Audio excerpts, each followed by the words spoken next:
Ties come in a variety of colors, patterns, and textures. And no matter your age or profession, ties provide you with an opportunity to stand out in the crowd. So whether you're dressing for work or a special occasion, a skillfully knotted tie will allow you to make a lasting impression. Oscar Wilde once said that a well-tied tie is the first serious step in life, and he was right. On more than one occasion, I've attended meetings where the speaker stepped up to the podium with a crooked tie, or worse yet, a carelessly knotted tie. Naturally, my eyes went directly to his neck, concentrating initially on his tie rather than his presentation. And much like women will use a pin or a scarf to accessorize their outfit, you should look at your tie as an artistic accessory. More importantly, consider your choice in knots as the final piece to your wardrobe. After all, you choose a tie to accent your wardrobe. Make sure you accent your tie with the proper knot. There are 5 different tie styles making up the foundation of today's fashion. So let's get started. They are the 4-in-hand, the Windsor, the half Windsor, the Shelby, and the bow tie. Now don't laugh. Although it isn't overly popular right now, the bow tie definitely makes a statement. Now not everyone has the proper build or personality to wear the bow tie, but you do take notice of the person wearing one. Well, we'll get to this in a moment, but first we'll cover one of the more popular knot styles, using a contemporary style tie, the 4-in-hand, also known as the 4-in-hand knot is the smallest and most precise of knots, dating back to the days of the coach and four in England, when the coachmen would tie their ties using this method to prevent them from flying in the wind while they were driving the team. Okay, let's start with the basics. Begin by draping the necktie around the collar with the seam lying along the collar facing. The wide end of the tie should be on the side of your dominant hand. If you're right-handed, then start on the right. First, let's walk through the steps of the 4-in-hand. Start with the wide end of the tie on your right and extending a foot below the narrow end. Cross the wide end over the narrow end and back underneath. Continue around, passing the wide end across the front of the narrow end once more. Pass the wide end up through the loop between the knot and your neck. Pass the wide end down through the knot in front. Draw the knot up tight to your collar by holding the narrow end of the tie and sliding the knot snug. Now let's walk through the 4-in-hand again. Turn up the collar and button it at the neck. This allows the necktie to glide gently along the collar without wrinkling or stretching the fabric. Begin with the wide end of the tie on the side of your dominant hand and extending about a foot below the narrow end. Notice that on most ties, a diagonal seam is about midway on the tie. This is usually a good gauge as to where to make your first cross. Cross the wide end of the tie over the narrow end and back underneath. Bring the wide end over the front and then pass it up between the neck and the knot, holding the loop open with your left finger. Pass the wide end down through the knot.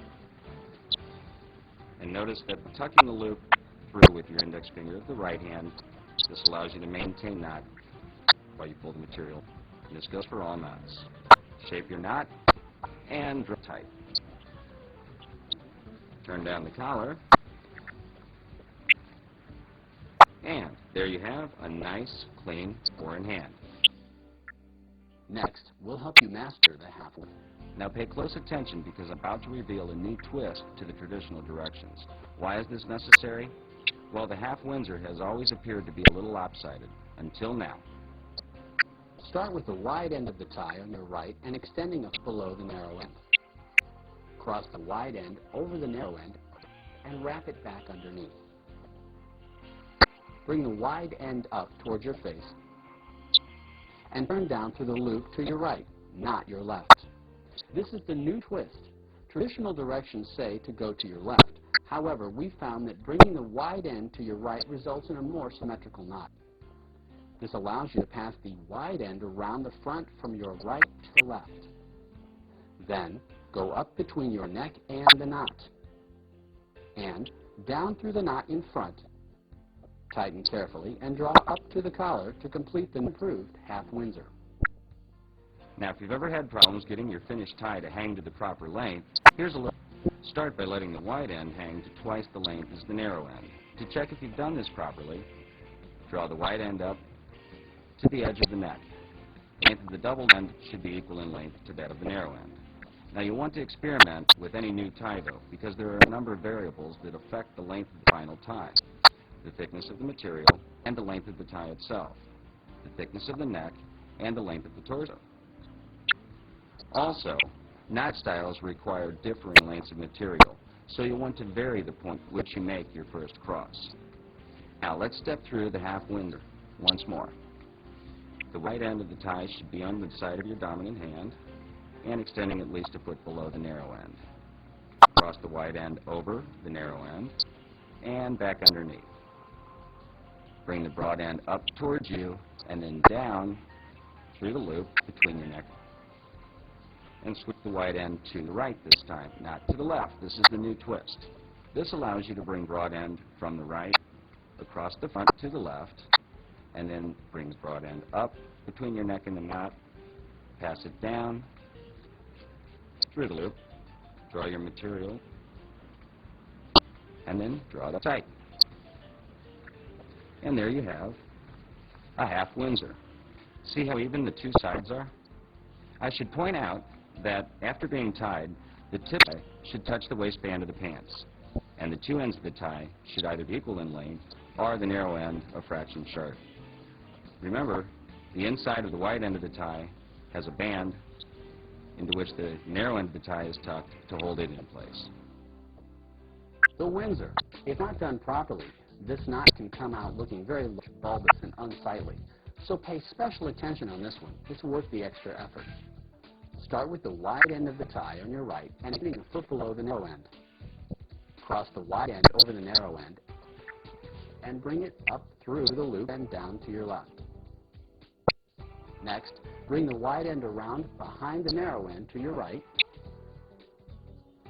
And the wide end up from the front and through the loop coming back down on your right. Then bring the wide end to the left across the narrow end. Turn and pass the wide end up through the loop and complete by slipping the tie down through the knot in front, tighten, and draw up comfortably to the collar. Most standard neckties come in lengths from 58 to 60 inches. Taller men, or those of you who choose to wear a Windsor neck, which requires length of material, will require a somewhat longer tie. Now, let's step through the Windsor once more, slowly. Take the wide end over the narrow end, and up and around the narrow end on the left,